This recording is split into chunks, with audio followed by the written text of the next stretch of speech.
A rise in consciousness isn't brought on by effort, and it's not brought on by being a quote-unquote better person. It's brought on by loving yourself.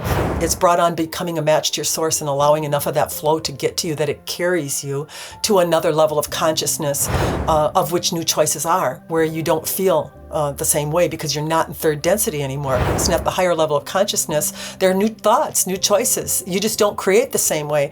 And so it's good news, really, for a lot of people to hear that, all this struggle, all this effort, all this blaming, all this regretting, all this trying to do over and suck things back up that have already created things, just doesn't make a whole lot of sense. Life was meant to be easier than that. You're not here to suffer.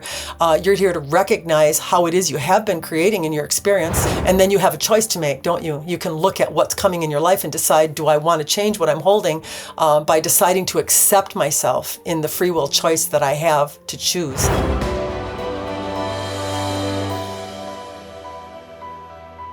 So hello, Robin Jelinek. Welcome to the show. I am very honored by you joining me and looking forward to our conversation. How are you feeling today? Good. Thank you, Brad. I'm happy to be here. Excellent. Well, every week we bring powerful stories about life after death, awakening, and what it means to be human. And if that resonates, you'll love what's coming next. Today, I'm joined by someone whose life was quietly ordinary until it wasn't. Robin Jelinek is a wife, a mother, author of a new book, Choose Your Universe, which sounds pretty cool, a small business owner, and the conscious channel for a group known as Athena in Truth. So Robin, your path has spanned decades, and you have so many stories to share. I was thinking today we could kind of go in 3 little chapters over the course of the interview today. If we started off by, your kind of 20, 40, 60, the spiritual seeker and Kundalini, and then the channeling, how you got into that. And then I would imagine in the second part, we could do some channeling, kind of Athena in Truth. And at the end, I believe, we should just review the website, services, and things you have to offer there. What do you think about that flow? Sounds perfect. Oh, good. Well, you can start however you like, from the beginning and tell those early years and then the evolution to the magnificent spiritual person you are today. Sure. Yeah. Well, Brad, I can remember early on when I was younger, I look back at it now, I didn't realize it at the time, that I was a very empathetic person. And by that, I mean, I could always feel the feelings and sometimes the thoughts of others growing up, to the degree that it made me very uncomfortable. I wished it would go away. It felt like a form of suffering to always be feeling and sensing something. And I had a hard time telling what was mine and what was someone else's. And as I kind of moved through my childhood, by the time I got in my early 20s, I can't remember exactly what kicked that journey off, but I started to be on a spiritual pursuit. I wanted to read everything that I could, every kind of spiritual teaching and book that was out there that I could get my hands on. When my husband and I would travel, I would read the books to him in the car. He would laugh and say, I'm real busy right now, I don't mind listening, but he himself did not have time for it at the time. And so I really spent a good portion of my child rearing years, when I had my kids in my early 20s all the way up till the age of 40, really just in study, just in reading everything that I could about spirituality, about practices, about everything. And that went on, over a period of 20 years. And when I got to the point where my kids were going off to college, I started to find myself in a little bit of a grief state. I really enjoyed being a mother and having my 2 boys at home, and my life was starting to change. I did work in our water well drilling business, but I started moving into more practices, I would say. I did more breath work, and I read more books about different types of meditations and practices. And I thought maybe that was the way to connection, quite honestly, at the time. So that kind of the direction that I went in. Probably over the next 20 years, I did a lot of studying, a lot of reading, and maybe a year or 2 of different types of practices where I really got into those breath work and different books that instructed you on those things. And then in my early 40s, both my children had left for college, and I had the profound experience of the Kundalini awakening. And I was pursuing it. I was well aware of it. And I think most people that are on a spiritual path, if Kundalini comes to their cognizance or they start thinking about it, it's because some of that energy is already active within them. And that's what I've learned over this process. You don't just stumble onto it, you attract it to yourself. And it just seems to be the right time in your life for that energy to get activated.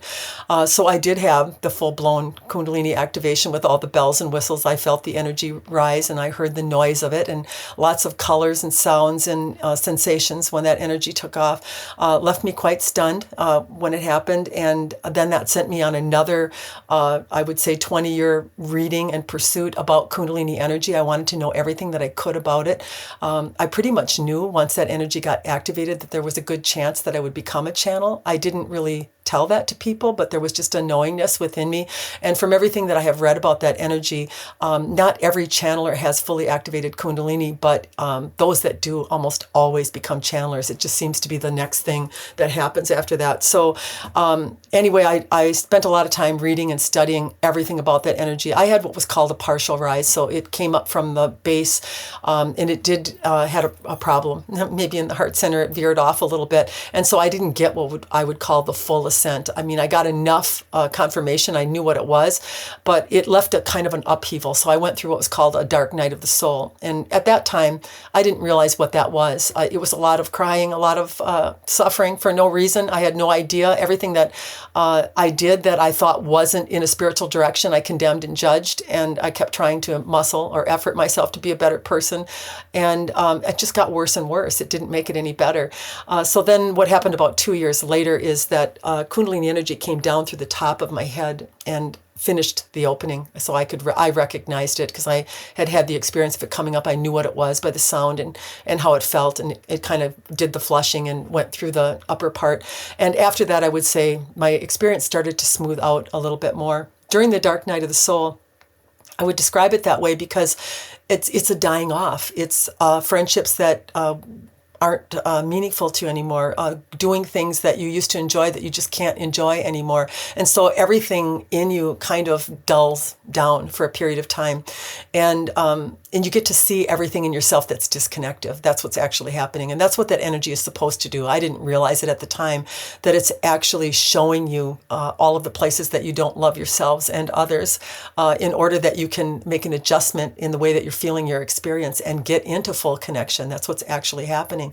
I don't think a lot of people realize that we are light beings, and our light comes in through our energy centers, through our chakras, and we either deny the flow of that energy or we allow it based upon how we feel.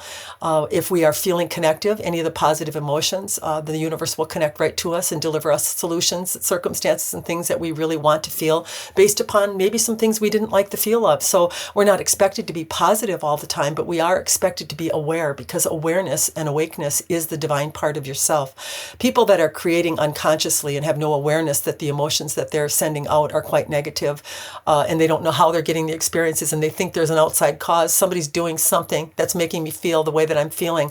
That actually expands that negativity within us, and it denies more and more flow from entering you. So I kind of learned through this process, and how it ended up turning out is, fast forwarding a little bit more, in my early 60s, I actually became a channeler. I got confirmation and contact from Athena in Truth. That's when I began channeling. And it wasn't, I guess it's always a surprise when it happens, but yet something in me knew it was going to happen. So I wasn't all, totally taken back. Plus I had a very good friend that I had spent a lot of time with over the years that was a channeler. So it was something that I was familiar with. And then the channeling experience began. And so now looking back, if I zoom out, I can really see my path and what it is that I was meant to do. I was meant to experience every angle of that energy, to have the partial rising, to figure out how to navigate that. Pretty much anyone that comes to me now in my practice, that's what I do. I do monthly Kundalini activations on my Athena and Truth website. I have a second website, Athena and Universe, where I do a lot of answers of questions and live recordings and things like that. So it's really become a big part of my life. And I like to say that I'm an activator of activators. That's what I actually do. I get a lot of people that are quite far along on the spiritual path, and maybe they're not quite getting to the place that they want to. And I kind of help them navigate that and use some of the tools that I've learned along the way to assist them in opening up their field so that they can actually get the life that is actually created by everything that they have ever felt. So that kind of gives you a fast forward of my experience. Well, it's interesting in there when you said the Kundalini experience had this span of 2 years. It was initiated, and it sounds like it left you hanging for 2 years. Oh, for 25 years, I wouldn't say two. A lot of people think they get a Kundalini rising and think, wow, I have awakened Kundalini. No, that's not how it works. It is a arduous, long process. It's something that takes many years. So we have the 7 energy centers, but we have hundreds that are inside of our body that contain a lot of data and information from lineages and past lives, and even some of the things that we have stored within us from this life. And that independently goes on to work within you. Once that energy gets activated in your 7 energy centers, it's quite strange how it works. You'll have lots of kriyas, like involuntary bodily movements. You would get automatic mudras, light language, all kinds of things start to open up that are spiritually confirming. Let's just say that. And so that's all part of this process, but it happens over a many year span because what will happen is that energy will move forward quite a bit, and then it'll just stop. And sometimes you'll think, boy, there's just nothing going on. It just has ended. And then out of nowhere, the spiritual experiences start again, and the desire to learn and read more starts again. So it's kind of ebb and flow. That's the way I would describe it. And I don't think it's ever really stopped. There's probably some inner workings going on that maybe we're not aware of, or maybe we're too busy in our life, depending on where we're at in that process. But I found it to be, for me, it was a many, many year process before it finally made its way to the crown. Yeah, and I think you said the involuntary movements, those are interesting. I didn't know if those were linked to the Kundalini energy, or if that was the channeling entity attempting to get through and communicate through you. Is there some glue in between those two? Yeah. Well, kriyas are involuntary bodily movements, and they are precipitated by Kundalini energy. So that energy is moving. It's actually trying to get through all of those little nadis and compartments inside of the body. And so there are definitely some markers for channeling that feel different than kriyas. Like my mouth will get pulled one way or the other way. There's lots of different facial expressions, a lot of nose twitching, things like that. So I would say that the symptoms or the signs of channeling are very different than kriyas. And weren't you in Florida visiting your son, maybe in college, I think it is, Yeah. when this started to happen a little bit more? And your son even said, hey, if there's something in there, let it talk. Yes, yeah. It had been going on for a number of months. I had, what started first was the automatic sign, which are mudras. I had never learned these before, but I just started doing them automatically. And sometimes there would be intricate ones on one side and then the same ones on the other side. And I would record it and think, what is this? And how is this possible? And why is it happening, up and down my body? Those were some of the things that started first. I noticed a lot of eye leaking, not crying, just steady water coming out of the corners of my eyes, lots of twitching, mouth getting pulled one way, very excessive yawning to the where you're trying to get to the point where you can yawn, but it takes a very long time. And when you do yawn, it's like a yawn times 1,000. It felt like a release of energy. So there was definitely, before the channeling started, there was some acclimation to the body or some things to release energy for a period of a couple of months.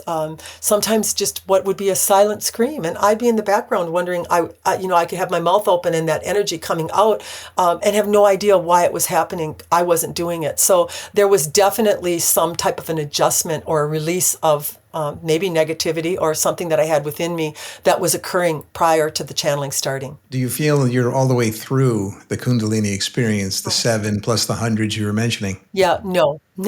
I have no idea where I'm at in that journey. I know that the energy reached the crown because then it becomes a transferable energy and something that you can actually assist other people in activating their own Kundalini energy. But as far as the inner chakras go, what I'm told is that's a many lifetime process. That's not something that you do even in one lifetime. And it's actually what Jesus accomplished over many, many lifetimes. And it's what expands your spiritual gifts more and more as more centers open. You get more and more access. Basically, all of the information and the wisdom and knowledge that people are getting out of books or that they're trying to obtain about spirituality is available to flow right through you, through your energy centers. I no longer read or study anymore. I just pose a question and I usually pretty quickly get an answer that I'm satisfied with, which is one of of the most satisfying things about being a channel. And the other thing that got added recently, as I mentioned to you before we started, is light language. So it started out in the beginning, it was always here, it was by sign. I didn't really understand it or pursue it a whole lot, or know. I knew that it was light language, but I didn't give it a lot of attention. About a couple of months ago, I don't know, 3-4 months ago, I was doing my live Q&A, and this is how the universe works. It's got a sense of humor. One of the guests showed up and introduced herself as Cassandra. Well, right away, I just had to laugh to myself, because I channel, I don't talk about it a lot, but one of the beings that I actually channel has the name of Cassandra. So I knew right away the universe was using that opportunity to get my attention, to say, you know what, maybe you need to pay more attention to these mudras. So when the Q&A ended that day, I just sat with it a little bit, and within moments, the speaking of light language began. So I'm sure that was the signal, and I am a good signal follower, and I'd say anyone that wants to be a channel needs to be a good signal follower. You need to pay attention to what it is you're drawn to what it is you feel you should practice or do. I don't subscribe to telling anyone they have to meditate or they have to do breath work. What I subscribe to is doing what you're called to do, what feels connective to you. And that's what I've always done. If I have something come up on the internet 3 or 4 times, I look it up. If I have a book come to me, I buy the book. I'm one that really picks up the breadcrumbs, and that process has really served me on my journey. So you don't feel that's an accident at all? All those things are deliberate signs put in front of you, and so don't be oblivious and walk past them. No. I've become very attentive to what's in my environment. Well, I mean, this makes a lot of sense. You know, the light language you were talking about, hopefully we can learn more about that, of course. Now, I heard you say earlier that you don't have to study anymore. Any question you have, you can just ask, your effectively the universe, and one of the channels would come forward and give that to you. Yeah. So it sounds like you have multiple sources on the other end of the pipe, the channel pipe. Is it the case that while you are asking questions, a different response would come from a different source, or do you lock into one at a time? I'm told that the process when you are non-physical, or when you are just a consciousness expressing that is not in the body, you have the ability to merge together. So, and when a question is asked, it kind of reverberates through the entire group. And then Athena, the one that is doing the speaking, has the ability to combine or to bring forward whatever it is. And I wouldn't say that I can answer any question that's posed to me. They definitely are teachers. They are definitely here wanting to expand consciousness and wanting people to be able to receive themselves in what they have created by the lives that they have lived. So there are times where they're just not interested in entertaining thoughts for entertainment value. Answers for entertainment value. Let's use that. It just depends on what it is that is asked of them. And I've gotten comfortable with saying they don't really want to answer that. And that's okay. No, that makes a lot of sense. Like nobody, efficient use of everyone's time, including the folks on the other end of the channel. Mm-hmm. And things they're going to want to help you with are the things that are going to be helpful to us. Yeah. That's probably why they're doing it. Yes. They know we can use the help. Right. And so that's what they're here for. Yeah, because a lot of the other questions are just not useful. And they're not even understandable sometimes. You don't even have the ability to, you can ask a question and no answer is going to satisfy you, because you're not in that paradigm, and there's just no way to deliver that information to someone when they are not able to receive it. Well, I have some questions today that I think would be useful, so I think that's good. Now, I would ask you this first, though. What perspective do you think they're coming in from? Is it another dimension, density? How is it that they have more information than us and they're able to tap in, and then they know exactly what to share with us and maybe what not to share with us? How would you describe that perspective? We have the same potential. We could do that too, but they're unencumbered by emotion or being trapped within a paradigm of third density. When a human comes into their experience, primarily they have access to the 3 lower energy centers, which are responsible for just sustaining life. You have competing and jealousy and rage and anger and not enoughness and all of those types of things. You have the basic survival tools in the 3 lower energy centers. as a human continues their experience and consciousness starts to rise, they start to move up into the upper center, into the heart center, fourth dimension of reality, and they start to recognize that they have some influence over their experience, that they are the creators in the way that they think and feel, and that they can actually form reality based on that. And as we do that, as we move up into the upper centers, we take some pressure off of that base of the spine where the Kundalini energy is packed down in. A lot of people will say, well, why did we have to come here and not remember anything? And nobody's trying to play a nasty trick on you. The answer to that question is we are not able to hold that amount of energy in the three lower energy centers. So we have to live life and experience and expand our consciousness in order to be able to embody or to hold that much energy.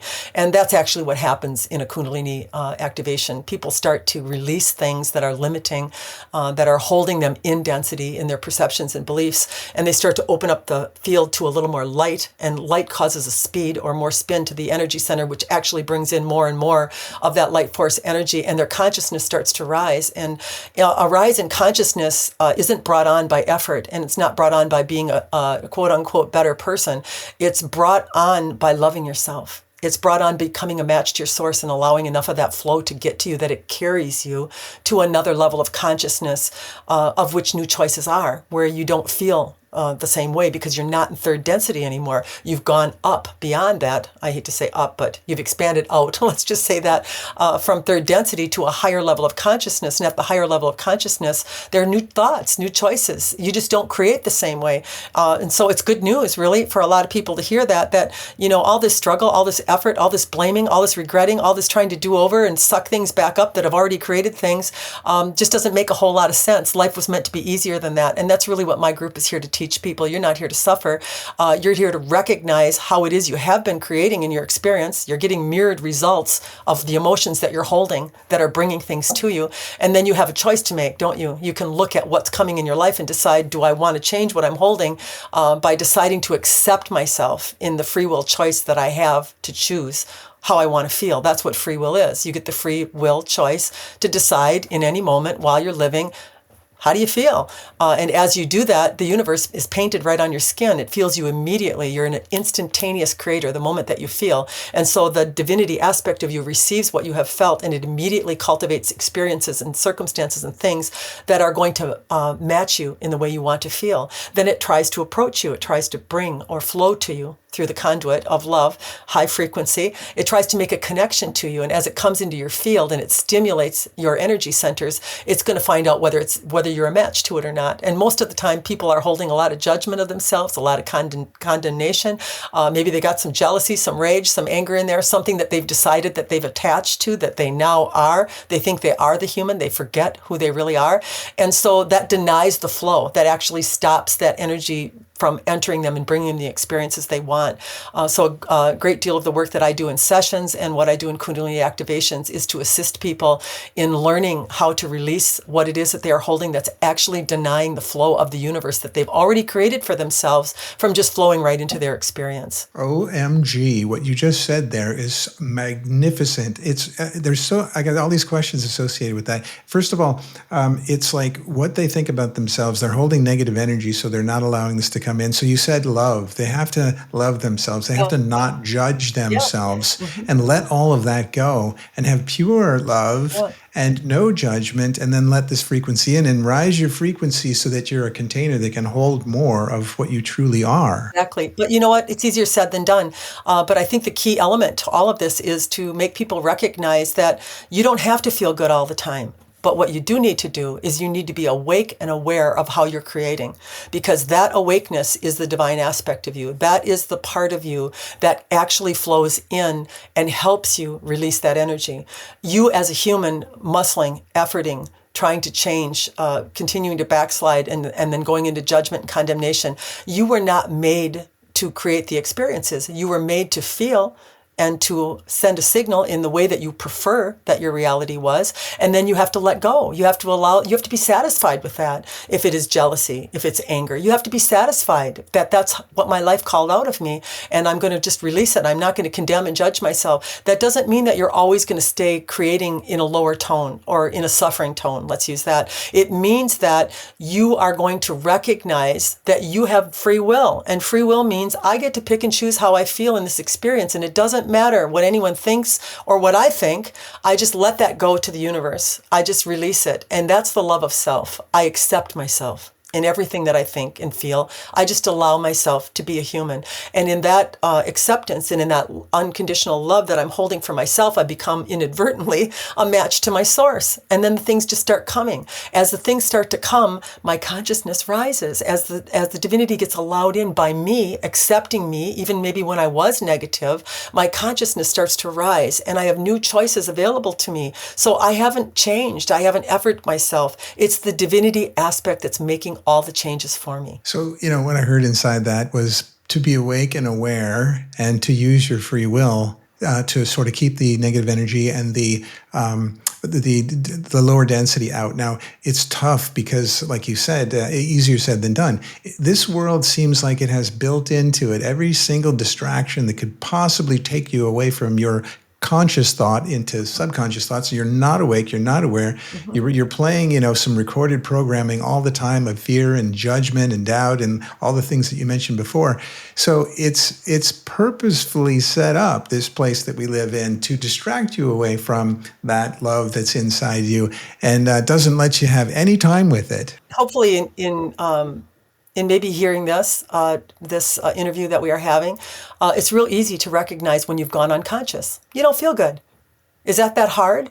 And then a lot of people will say, why is it so hard to feel good? Well, isn't it hard to not feel good? I mean, it's a matter of awareness, isn't it? It's a matter of recognizing when I feel good, I'm conscious and I am connected to my divine partner.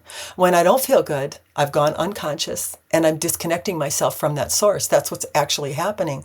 And so if one gains that awareness, just by hearing this, their consciousness is going to expand. You cannot get that out once you've heard it. So all I have to do is pay attention really is, when am I feeling quote unquote positive and when am I feeling negative? Now, I'm not trying to make myself feel positive when I'm negative. I'm trying to make myself aware. When have I left consciousness? When have I decided to leave the present moment and go to the wounded moment that's now called me to heal, by the way? Negativity isn't a bad thing. Negativity is a call to heal. Negativity is a notification. You're holding some energy that's denying my entrance. That's all it is. So why would we condemn that? Why would we judge that? Why would we not just recognize that I'm holding some energy and I'm getting it shown to me right now only because my source loves me and wants to deliver it to me? What are the tricks to remain as awake and aware as you can throughout the day, to avoid these distractions? Now, is it the breath work and the meditation that you talked, or is there repetitive exercises you can do so that you reprogram your mind to be awake and aware with some sort of skills? Yeah.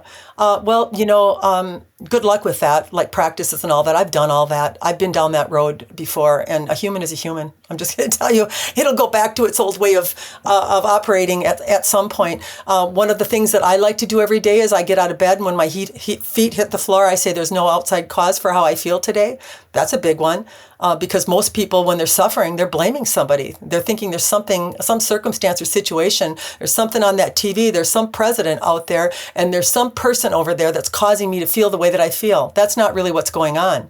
You're getting that revealed to you through that experience, but you already have the feeling in you. So by telling myself every day, there's no outside cause for how I feel today, really helps me be more conscious. And the other thing is to just try to pay attention to how I feel. I don't try to change feelings. I have negativities all the time, but I'm more accepting of them. I'm more surrendering to them, and therefore they just go out really quickly. So if I have a negative feeling, I just move to, I'm creating with this today. I guess that's what I'm sending out. And in that observation, in that acceptance of myself, in that willingness to just allow myself to choose what I feel, it just, the divinity part of me in my awakeness and in my awareness just comes right in and moves that energy out of my field. And then I go on to creating other things. So you will get assisted with this once you understand how creation works and you have a desire to become a master over your experience instead of a slave to the human. The universe will assist you with that. It's feeling you in everything. It will make you start to catch yourself, but not in a condemning and judging way, in a allowing and surrendering way. And that is the practice that you can do, is each day you get up, put your feet on the ground and say, there's no outside cause for how I feel today. Yeah, they're all mine. All of them. You reprogram your brain to do that instead of to get up and complain about something or go right to the news. In actuality, though, what you're saying isn't really true, because the human cannot change itself. The divine changes you. And so a lot of people think that the practices are doing it, but that doesn't really work. Nobody is ever really satisfied with the progress that they make that they're trying to do by themselves. They have this other option. They have this option through surrender. They have this option through knowing there's a higher frequency source that will come in and flow through you, and you will turn around and be a very different person, and one, by the way, that you're very satisfied in being, but you are not going to be the one that efforted. You're not going to be the one that changed yourself. You're going to become different, but in a gifted kind of way. Okay, so that's it. Yeah, good. Awaken aware is key. And then to get up in the morning and you say no outside cause, so I'm not blaming someone else, and you're looking within. You're not actually looking out and pointing out all the time it's something else. Yes. You go back inside and the show is run here. Yeah, every time you look outside, you're expanding your negativity because the universe will never agree to that. You are a sovereign individual creator that creates by how you feel personally. And even though you might like to say that a person is making you feel a certain way, the choice of the emotion that is emitted is yours. Just by claiming it, I am creating with jealousy today. Now I am awake. Now I am calling the divine partner, and I'm in my conscious state saying, I know that this doesn't feel good, but I am the one choosing it, and I'm going to accept myself in it. I'm going to allow it until the source part of me dissipates that energy. That's the difference between conscious and unconscious creating. Unconscious creating is there's an outside cause and a blame, and you are expanding your suffering. Conscious creating is, I claim it. I know I'm doing it, and I might not be able to help it right now. I've got some things in me that are reacting, but I know that I am the one that's doing it, and I know that there is a preferred reality that's being created alongside of this one by the picking and choosing of the emotions that I'm feeling. And if you take responsibility for that yourself, it sounds like that's what we're saying here. Is it the case that if there is a bad event that happens in the world and it brings negative energy toward you and it makes you feel hurt or something, you should feel hurt. And then when you're done, then throw it away. You should know that the bad event is not the thing that is hurting you. You know, just the thing that people walk into on TV shows, the things that you hear on the radio, the people that you come into contact with, those are all attractive things that are coming to you based upon your emotional content. So there's nothing that's coming into your experience that's random. Everything has its place with you. Everything is matching a signal, a frequency that you are actually sending out. And so to say you feel bad because of something that you heard on the radio or some event that is going on, that event is a response. You are getting it revealed to you because you are a match to it. Yeah. Oh, yeah. I wasn't thinking that. I was thinking if someone had passed away and you had some pain associated with that, it's let it wash over you. But even that, let's look at that in a little more detail. And I'm not here to say that certainly when somebody loses someone, there is going to be a grief period. But it is good to understand what grief is, why we get grief. Grief is experienced because death does not exist. And our belief that death exists creates that horrible feeling that we, in fact, embody and feel. So it's an untruth in some sense because the being lives. It is eternal. And so I'm not going to say that you're not going to miss the person and that it's not going to be terribly painful. But a lot of the suffering that comes on in the great long periods of grief is in the loss or in the belief that that life is lost and it does not live. And it does live. Yeah, that's exactly where I was going. Kind of the difference between kind of a pain and suffering. Yeah. So the pain is you lost someone and you miss them, but you know you'll see them again. And there is no such thing as death. You have a little pain, you let it wash over you, as opposed to suffering, which means every day for 10 years I'm going to feel bad about it and have a story in my mind. Mm-hmm. And again, we're not trying to judge anybody here. There's just sort of differences in ways to process this. Now let me ask you. You know all this stuff so well inside. Has this worked to fix your experience here so you really don't suffer in those areas and you don't get caught up with that? Yeah. Well, the way I would put it to you is I don't think my life is lived all that different than anyone else's, but the way that it's perceived is different.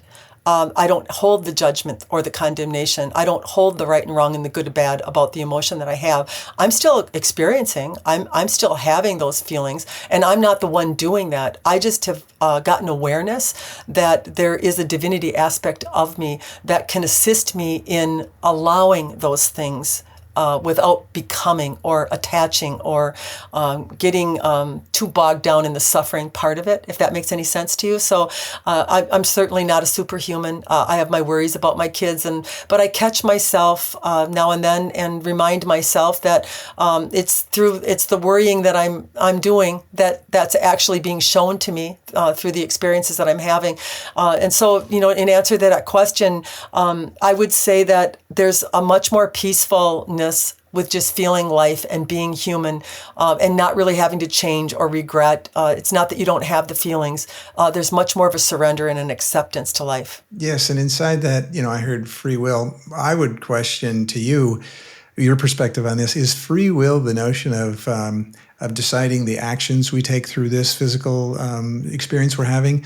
Or is it just how we respond to what is happening? Free will is your free will choice. That's what free will is, to choose how you feel in your experience.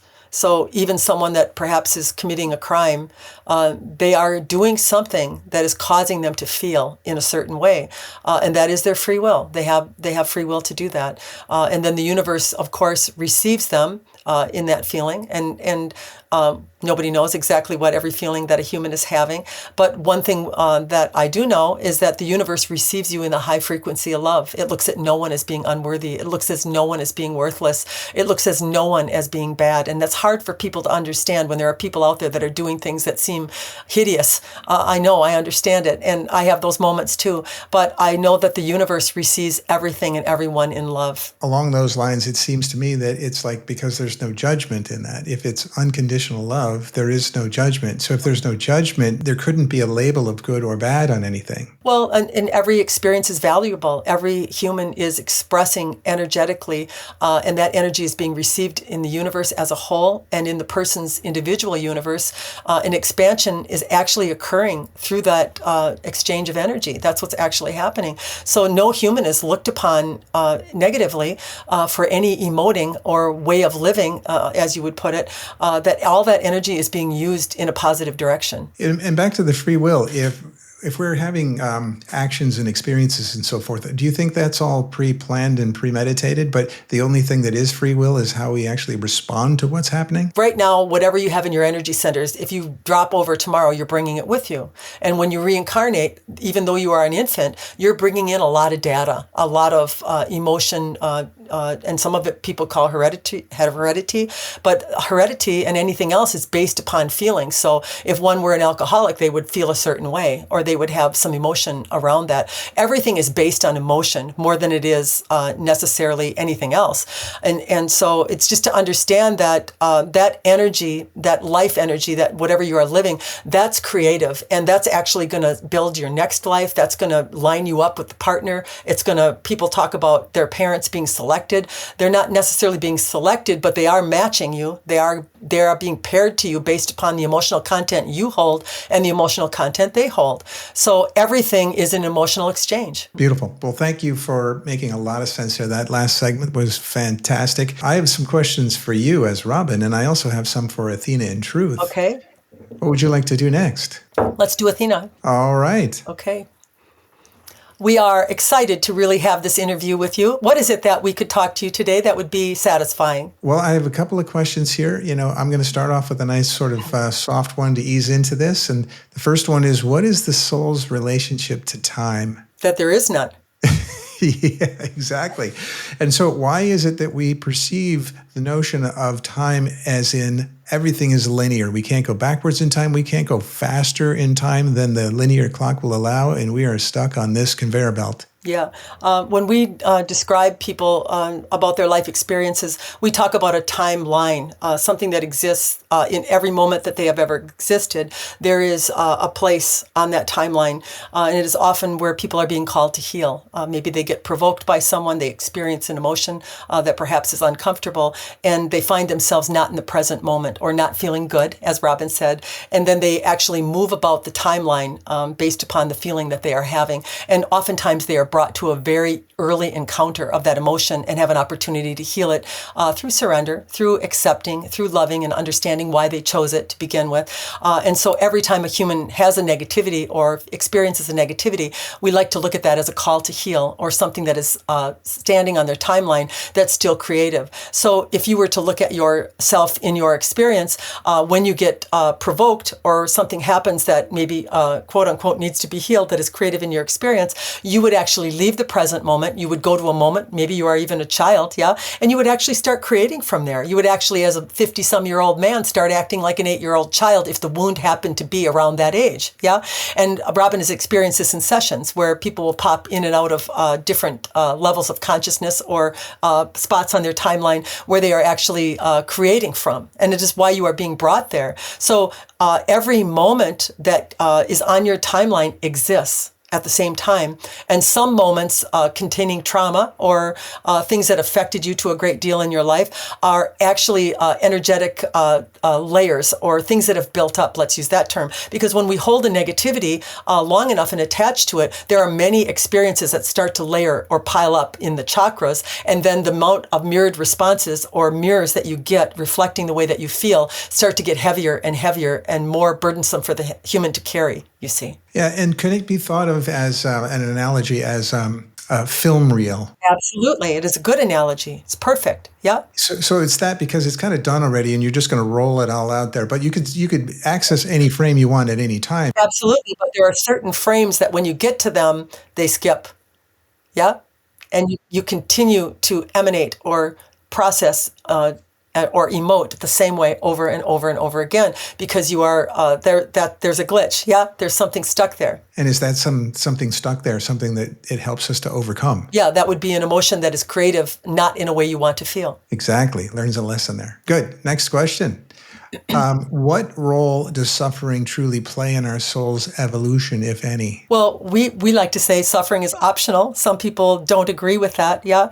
The only reason that you suffer is because you believe that you can't have, do, or be something that you already are. Think about that. Everything that you've ever wanted is created in the moment that you want it. And the moment that you entertain a thought that you cannot have something, you cannot be something, you cannot attain something, you begin to suffer because you have to remember all of the emotions that you are experiencing are between you as a human and you as a divinity aspect of you. And so all of the other people don't matter. All of the other circumstances and situations don't matter. You are being responded to between you and you. You are sovereign. Do you know what that means? It means you are creating all by yourself in the way that you feel. A lot of people like to blame other people and drag other things into the equation, but that is not the truth. You are choosing the emotion and you are the one that is doing the creating. So when you start to understand that you are sovereign, you are individually creating, then you really get the concept of how it is that you can move in a direction where you can actually produce the life result that you want to get, you see. Well, there's this phrase called dark night of the soul. So is it the case that all those that go through dark night of the soul are stuck in a world where they can't have what they want? The dark night of the soul is an observation of things or circumstances that they do not like. Yes, they believe that they are, their circumstances, their situation, themselves, the way that they are, something that they are viewing in themselves, they are in distaste of, something they are viewing in others, they are in distaste of, and they are having separating type emotions. So they are always moving away from themselves. So imagine that there is this higher frequency reality that you have created by everything that you have felt. And then you come along and decide that there are certain things you don't love about yourself, certain things that you think you shouldn't have thought or shouldn't have felt. And so you move into this condemning energy and this judging energy. And so now your universe, which cannot match you in that energy, starts to drift away and you start to suffer. So is suffering essential or is it brought on by yourself? Is it brought on by a misunderstanding that I have a loving universe that wants to deliver to me and I am picking and choosing emotions right now that make me not a match to it? That's what suffering is. And it's a choice. It's a choice. Beautiful. I love that. Thank you. Number 3, how do we best support those around us who have not yet, quote unquote, awakened? leave them alone. We would tell you that well-meaningly when Robin first got on this journey. Many do. They become very excited about it, very wanting to share it, very hoping it would be helpful to others in their lives, yeah? We would tell you to rely on the universe like you do for everything else and let the law of attraction bring people unto you that are actually a match to you or want the information that you are offering. You are to be in honorment of others. You are to be respectful of what it is that they think, what it is that they believe, and where they are at in the journey that they are on. There are many people that have chosen different religions and feel very connective, very loving in them, and therefore they're connective to their source, aren't they? We are not here to say that we are the way, yeah? There are many ways, but the way is love, you see. There's many people along my lifespan here that have reached down and lent me a hand and picked me up to the next level, whether it's up or down or sideways, to a new understanding. Do we do the same to those that we feel may not be as awakened and attempt to help and then find out if they're open to that? We do. And if they're not, we don't. No, the absolute best thing that you can do is be the example that you are wanting to give or wanting to see in the world. Yeah. You do not need to stand in any type of instruction or any type of putting something on someone. The most connective thing you can do is to see someone in a loving view or in a high view, and sometimes in a view that they are not able to see themselves in. As we conduct ourselves this way from a higher point of view or from a loving point of view, yeah, it makes people very connective to you. It makes them want to be around you. It makes them want to ask you what it is that you are connected to that has made you the way that you are, you see. You are to wait until you are invited. You are never to impress or impose something onto someone because of your own will or your own need to teach someone something. I love that. So be the example of what it is you're trying to share.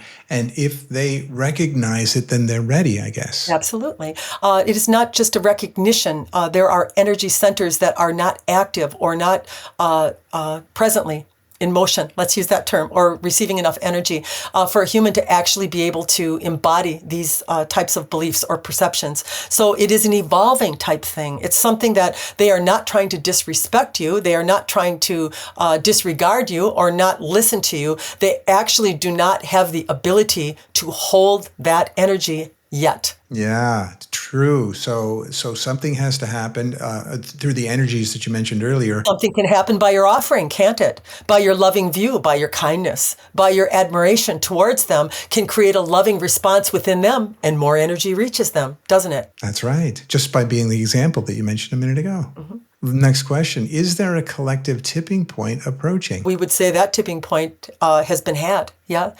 We have reached the point in consciousness. And many would say, well, it isn't the majority of the world. That doesn't matter. The connection of one in alignment is of great power and is considered of a great number.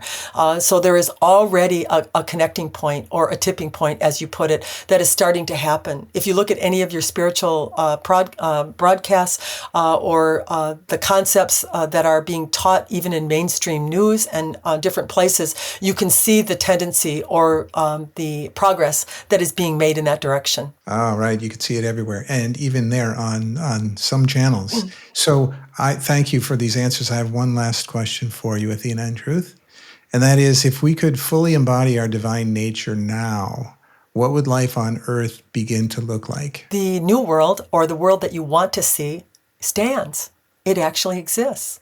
But in order for you to experience that in form, it's the same for you to experience yourself in that form, you must align to it in the love of yourselves and in the love of the society that you are now a part of. If you continue to look at all the things that you find to be troublesome, all the things that you find to be wrong, all the things that you think need to be changed, you will never connect to the new world that actually exists. So it is in the knowing that it has already been created.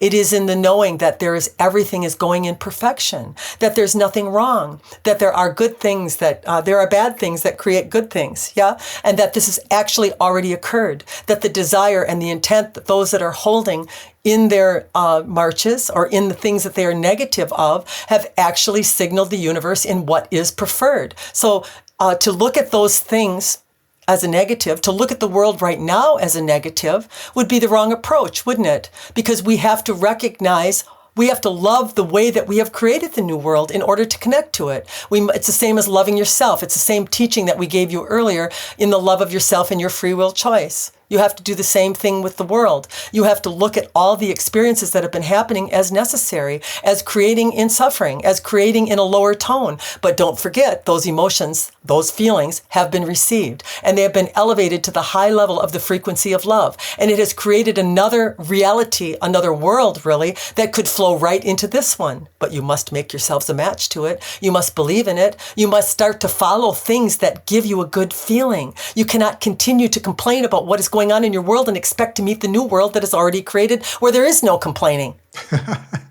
Very true. Let me ask, is this similar to the law of attraction where you visualize and you know that you have the thing that you desire already and it manifests? You can do that to some degree, but if you don't believe in it, it is futile. Yeah, there are many that stand in a corner and repeat over and over that they want a $2 million home tomorrow, but they have no belief in it. They have no opportunity to get it either, we would tell you. So the most important thing is to be realistic. The most important thing is to be authentic. The most important thing is to be reasonable so that you can be in alignment with what it is that you say you believe. Genuine. I love it. Well, thank you, Athena, in truth. You're welcome. Thank you for that. This next segment I have is called Heart's First Whisper, and this is how to get to know Robin a little better. Okay. All right. All right. So let's start off with the first one. Now, it's called Heart's First Whisper because you never answer these with your brain or your thoughts. You use your heart. First question is, what was the most surprising emotion that surfaced during your awakening, and how did you move through it? Lack of confidence. And that's actually what brought the channeling experience to me. How did I move through it? I just had to surrender. I had to look back over my life. I grew up a chubby child. And when I looked back at why I was chubby, it was because I was very social. And in being very social, I ate with everyone that got up in the house. So my oldest sister would get up and I'd have breakfast with her. And then the next one would get up and I'd eat breakfast with her.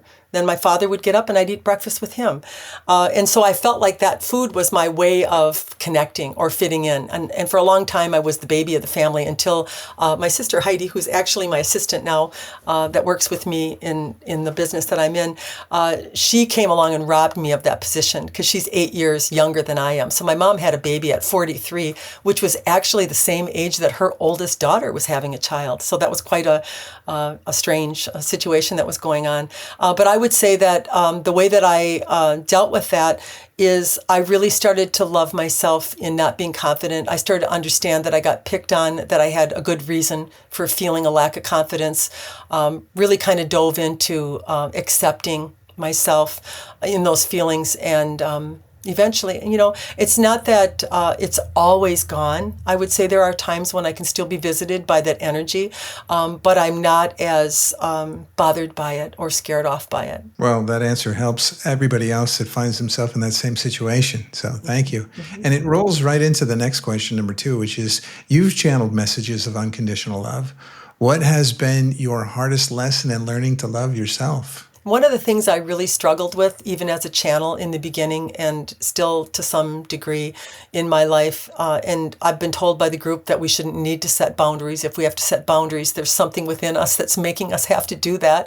But I find I like to give to the point where it's not healthy sometimes, where I can, move my own appointments or cancel my own trips or do whatever I can to try to help or to satisfy people.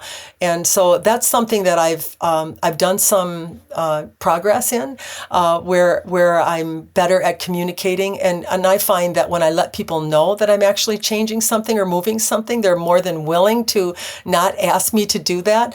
So I've gotten better at being able to communicate when I'm overloaded or when it's not a good time for me, and do it in a way that I don't feel as though I'm letting someone down. Correct. And I think, like you said, oftentimes you're not. And so I think that gets unconditional love for yourself. Mm-hmm. Caring for yourself enough to ask others if they can make appointment changes or whatever it might be, and always knowing not to empty your cup beyond, its capacity. Well, number 3, what do you know now about suffering that you didn't know before the Kundalini awakening? We talked a little about this before. Yeah, it's optional. It's something that, but it happens. We have all these senses and we have all these experiences. But I would tell you that it gets less as you become more aware and as you are a little bit more directive about what you prefer in your experience, and less condemning. and judging when you do have an emotion that maybe you don't like the feel of. I would just say overall, the more accepting you just get of being a human, and stop thinking you have to be perfect, or that you have to do everything 100% right, and maybe like people that you don't like and all those kinds of things. None of that's expected.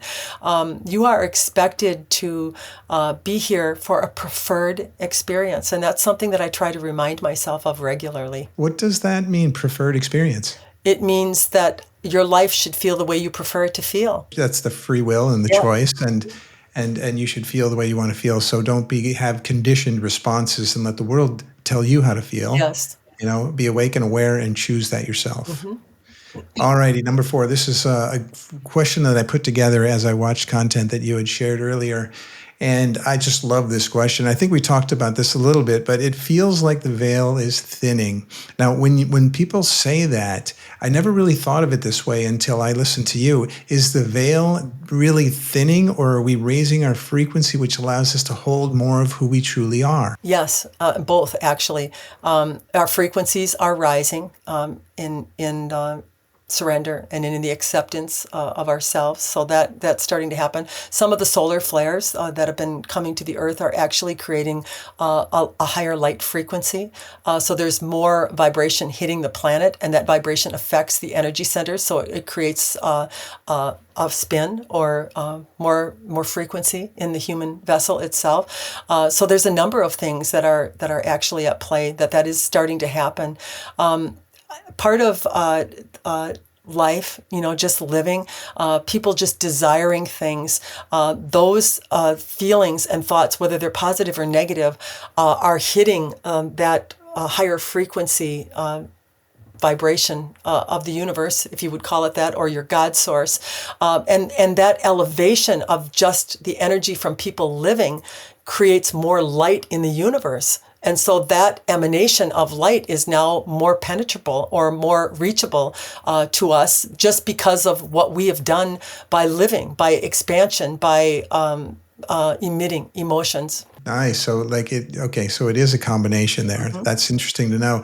I just hadn't heard of the notion of our frequency rising, so it allows us to hold more of who we truly are. So that in a way, as you talked about before, how to get your frequency to rise, and basically with you having the Kundalini experience, went through a significant rising of your frequency, which allows you to do the channeling and the various other things that I guess anyone on this earthly plane should be able to do if they were able to go through that frequency rising experience also. Absolutely, they can. It's just a matter of kind of going through those energy centers. That's what I do with people in activations.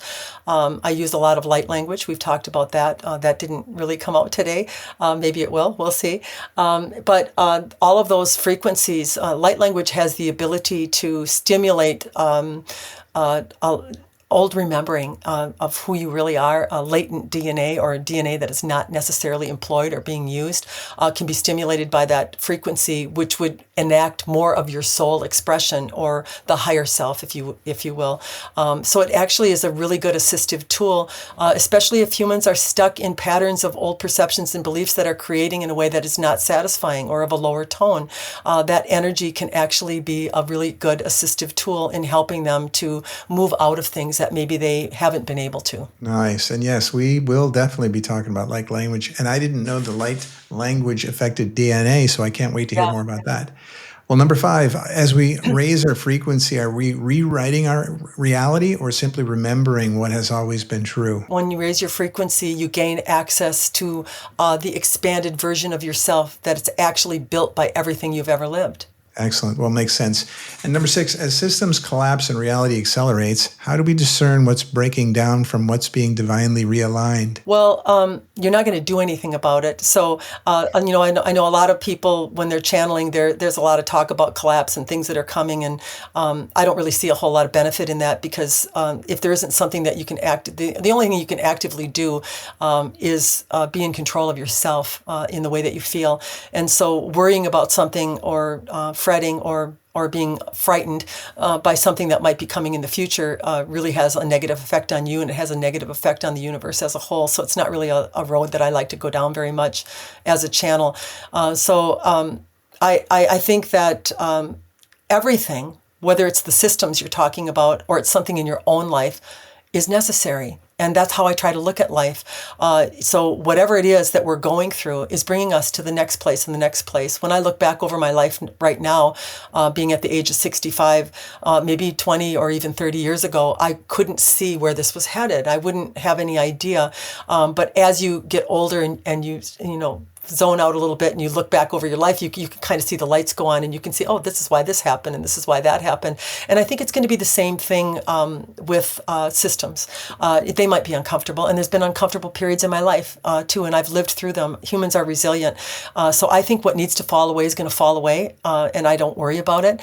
And I think that we are adaptable humans and that we will adjust to it and that we will survive it. Very good. And, you know, that response could be similar for this one here, number 7, which is, how can we tell the difference between what's real and what's illusion in today's world when deception, manipulation, deep fakes, AI make even our senses seem and feel untrustworthy? It's all an illusion.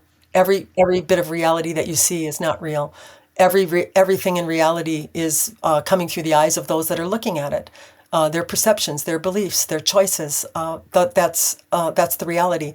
So a reality is moldable, and reality is individual. And so, in some sense, reality isn't real, is it? It's what we perceive it to be. Would you say that it could be called a simulation then? I don't really like that word because a simulation sometimes seems to be without emotion or without care. There's great care, there's great love, there's great emotion. So I wouldn't really call it necessarily a simulation. That never really feels good to me. But in some sense, I can see where people would draw that conclusion, where they would think that. I would like to look at it more as a projection of consciousness. Projection of consciousness. Got it. Yeah. You know, some people try to sort of pose it as, is it physical or is it dreamlike? You know, is it real or is it not real? And, you know, you could think that, you know, the only thing that I know is real. The only thing that I know is kind of truth is that I'm having an experience. Yeah. Everything is energy. So as I said, what is real, really? Everything is a form of energy. And so again, it's how we perceive it and respond to it that's important.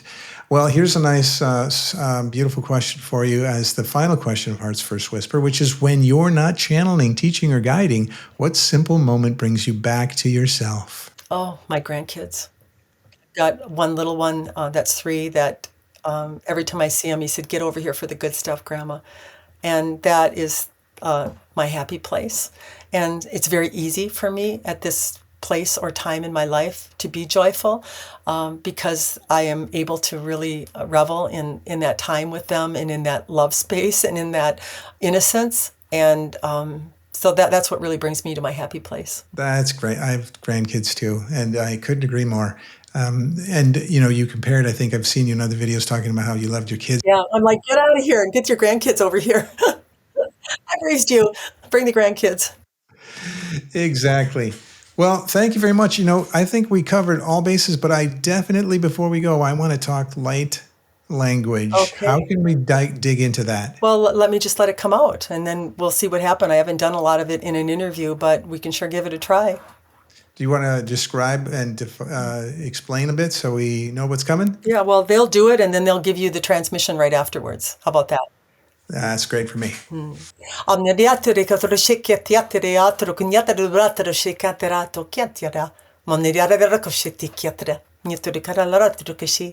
we have these exchanges with people, there's something in it that is familiar to them. There's something that sometimes is stimulated in them.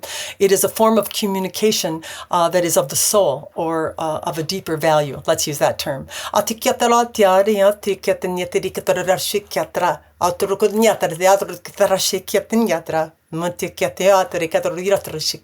The vibration of which light language is, when it comes through, has an ability through the frequency to actually have an effect on or a change in those that are being exchanged with it.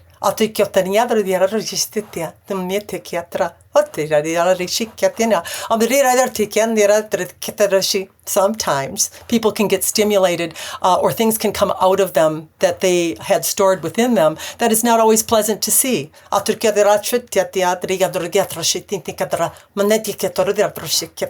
There's no escaping the work on oneself. There's no getting out of what is stored within you without the self-observation and the feeling of what it is that you have suppressed.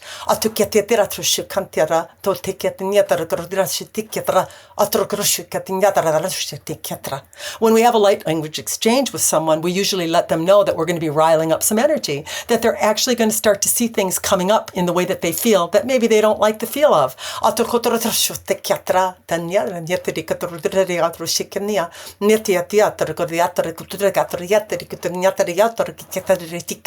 The only way you can move this out of your field is through this process of observation and of self-love and understanding for why it is that you feel the way that you do, you see.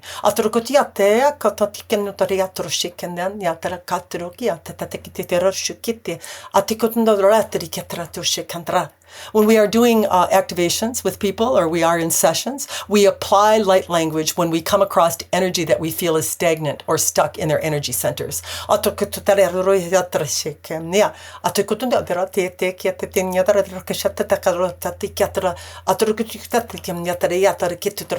It might surprise you to know that every human has this ability to speak in light language, and that in the near future that all humans will become capable of this, and it is how telepathy will enter the plane.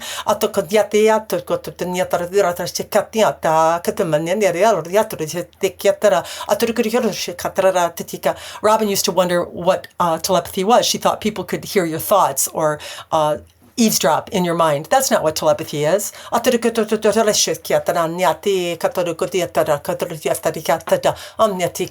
Telepathy is knowing. Telepathy is complete knowing without any discrepancy or any confusion.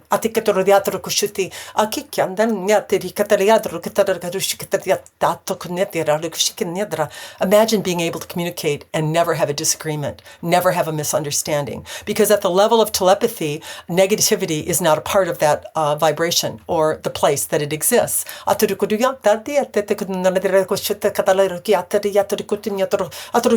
But you would still have to intend to have an exchange. No one is eavesdropping. No one is coming into your mind and reading it. That would be an invasion of your privacy. There would be a willingness, just the way that you are willing to have an exchange. But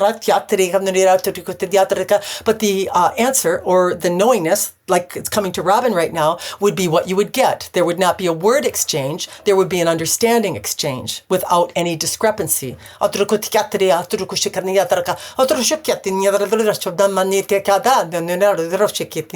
Imagine in the future that every country were able to communicate this way, that everyone had their own individual light language, but they were able to receive the transmission. This is not something that is taught through the mind.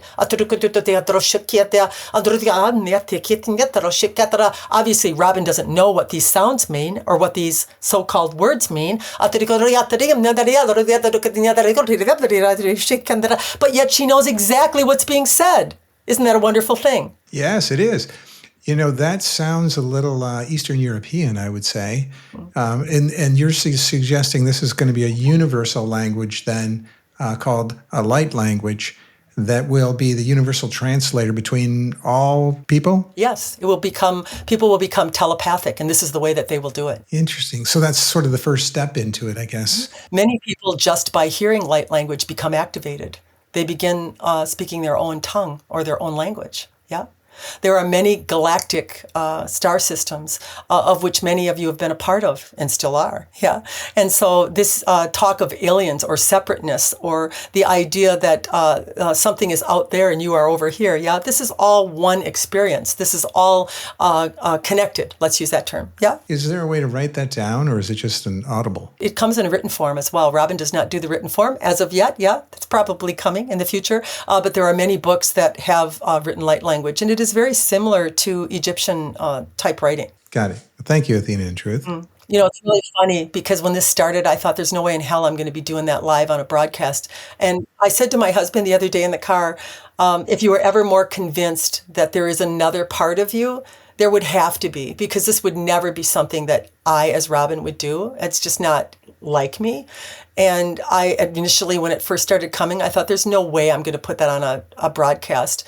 And it just started happening. It just started going, and I just stopped caring, which is really odd that it would come that way. But and that's when I know that there's something else at work. It's almost like it overrides my fear, it overrides my discomfort, and I become comfortable. Well, I think you should. I think you should trust what comes through is something that is personal to you and should be shared with others. I don't have the ability to channel that. I could never actually experience that. And like you said, either myself or anyone that listens to that. Well, at some point, not today maybe, but others that actually hear what you just said, it might trigger something inside them just the way you said. So I'm so glad you shared it. I'm going to have to put a little star by it on the video. Okay. Sounds good. Well, thanks for everything. We had a great time today. I can't believe how much information you shared with us. Just a little bit on your website now and the services. Yes. Yeah. Yeah, I have Athena in Truth is where I do a lot of my work with my sister Heidi. We have monthly activations where we take 20 to 25 people and we go through this process of removing or helping with negative energy to assist in the rise of their consciousness and releasing the Kundalini energy. I have my book out, Choose Your Universe by Athena in Truth. It wasn't written by me, it was channeled. I also have another website called Athena Universe, and on that website there are many written transmissions that come through that are quite different than just the Athena in Truth. There's some higher energy beings that do some of the dictation. And I do have a lot of verbal recordings on that site as well. So there's different membership platforms available at that website as well. And on the Athena Universe site, I do private sessions. And as I said, group activations and all that's listed on the website. Along with that, there's the YouTube and all of the other social platforms that I have. Love it. And the book, the Choose Your Universe, is available in Audible form as well, Yes, so folks can click. Yep, Kindle, Audible, and written. Mm-hmm. All right, great. Well, thank you so much, Robin. It was a brilliant day. I myself learned so much for this. I can't wait to put this out. And the folks jump in on the comments and share your feelings about what you've learned today and share maybe insights you have you'd like to share with others. I think it's going to be a fabulous, fabulous offering to the universe. So thank you. Thank you, Robin. Thank you, Brad. Thank you for having me. Well, and thank you for joining us on this profound journey. If you found the conversation enlightening, be sure to like, subscribe, and share. And until next time, keep questioning, keep exploring, and go beyond the illusion to discover your true self. Take care, everyone, and bye for now.